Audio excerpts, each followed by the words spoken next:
Aba bafundi bebanga leshumi ePenelope Oracle baphansi koxinezelelo ukuba baphumelele kwiimviwo.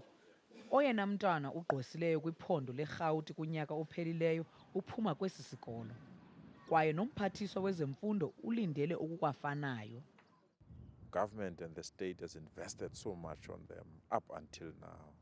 They surely don't have to disappoint us. I think they must make their country, they must make their province, and they must also make their parents proud.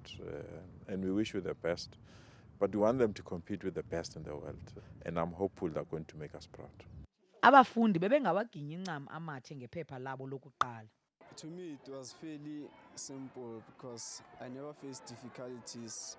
As I was practicing yesterday, most of the things that I was practicing, they came just the way I've practiced, and really, I believe I'll make it on this paper.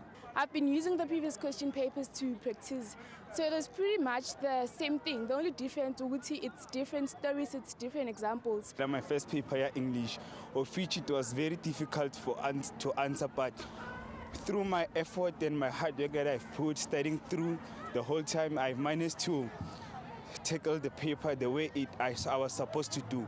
The paper was wonderful. It was much easier, and I wish all the papers can be like this one. Iphepha lebanga leshumi lokugqibela lingomhla wama-28 kuNovemba. Ndingusibongile Mkani Mpolweni, eGauteng.